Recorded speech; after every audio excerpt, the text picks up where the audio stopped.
Síganse tomando su café porque esta información que les voy a narrar es muy interesante para el público lector. De todos los géneros literarios, quizá el cuento policíaco es el que goza de mayor aceptación entre la gran masa del público lector, por su bondad y su concisión. Hoy día, debido al dinamismo de la época, a la escasez de material y de tiempo, a esa prisa consustancial con el siglo que nos ha tocado vivir, el individuo busca generalmente, como digo, busca generalmente la narración corta, el cuento, huyendo casi siempre de las novelas extensas. Tal vez se deba a este estado de ánimo de la masa en general el hecho de que un número muy considerable de escritores modernos, tanto españoles como extranjeros, se haya decidido por el cuento, principalmente el cuento policíaco, abandonar la novela larga. En la actualidad, repetimos, se prodiga con extraordinaria fecundidad y no menos fruición el cuento y su hermana mayor, la novela corta, género este último que tuvo su máximo esplendor en el segundo decenio del siglo XX. Nunca se ha definido de forma exacta el cuento, una forma que expresase con todo realismo sus cualidades. Unos lo confunden con la fábula, el apólogo o la parábola. Otros con la novela corta, la leyenda o la conseja.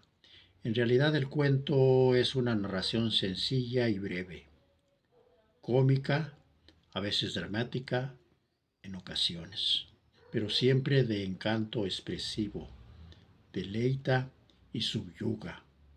Se desconocen por completo los orígenes del cuento.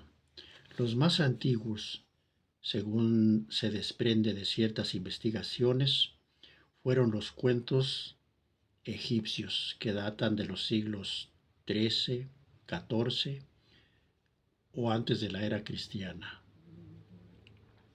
Gastón Mapero, 1846-1916, literato, historiador y egiptólogo francés, recogió en un volumen titulado Cuentos Populares,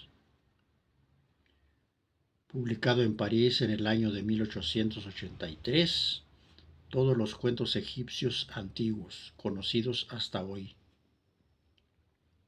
Estos cuentos pueden considerarse como los antecesores de las Mil y una noches y de otras narraciones célebres, y estaban conservados en papiros egipcios, mereciendo citarse entre ellos el palimpsesto llamado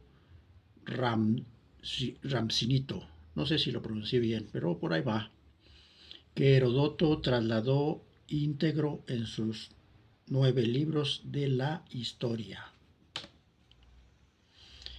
Es Luciano de Samosata en Grecia quien escribe por primera vez cuentos ingeniosos, dando la pauta con su estilo peculiar a muchos cuentistas del Renacimiento y de la Edad Media. Otros autores griegos posteriores a Jesucristo dan auge a la narración breve. Citemos a Cebes, autor de la colección llamada La Tabla. Dion Crisóstomo, con su historia de Eubea, el obispo de Heliodoro, con Teágenes y Cariclea, Aquiles Tasio, Caritón de Afrodisia, Apolonio de Tiro y muchos otros. Entre los latinos podemos considerar a Cicerón como uno de los primeros autores de cuentos. pues son muchos los que se incluyen en sus libros de adivinaciones, de finibus o en sus diálogos. Hasta 2 siglos después nos encontramos con Petronio, Apuleyo y Lucio de Patras. Los orientales tienen en su haber Calila, Dimna, célebre en todo el mundo, cuyos personajes son animales. Este magnífico libro fue vertido al castellano en la Edad Media. Calila y Dimna, como el de Camerón, Las Mil y Una Noches, los cuentos de Canterbury, no sé si así se pronuncia, pero ahí la llevo, etcétera. Debe considerarse un cuento de cuentos, pues todos guardan entre sí cierta relación.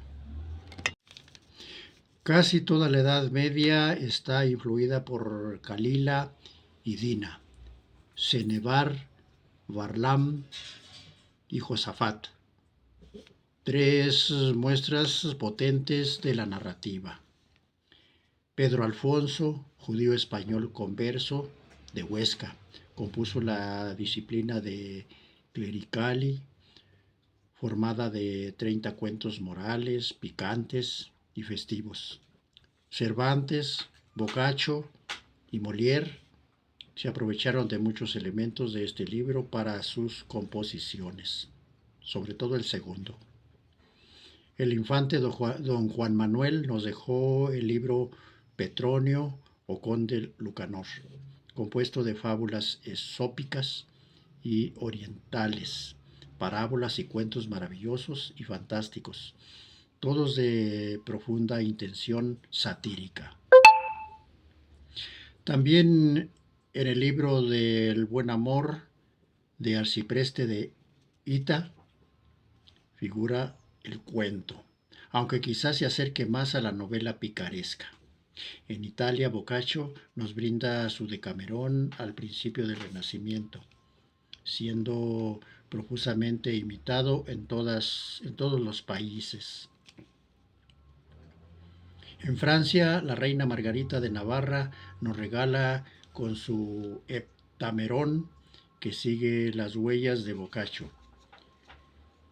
Geoffrey Chaucer, llamado con razón el Boccaccio inglés, poeta depurado y de sutil ingenio, nos lega su mejor obra, Los cuentos de Canterbury, en la que retrata una colección de personajes no carentes de creciente interés. En Alemania tenemos el libro titulado Till Eulanes de Hartmann von der Aue. Creo que por ahí va la pronunciación. Cuentos fantásticos que tuvieron gran aceptación en su época, así como los cuentos fantásticos de Hoffmann. Dentro de la literatura moderna y contemporánea citaremos a los hermanos Grimm en Alemania, Götz y Land en Inglaterra, Koskin, Anatole France y Lefre en Francia, Croce en Italia, Andersen en Dinamarca, etc.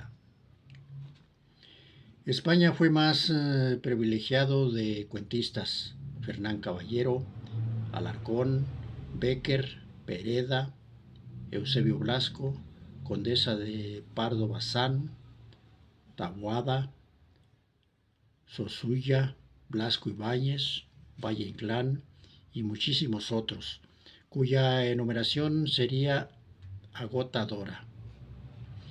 Con lo dicho anteriormente, hemos querido poner de relieve muy someramente la importancia del cuento en la literatura mundial.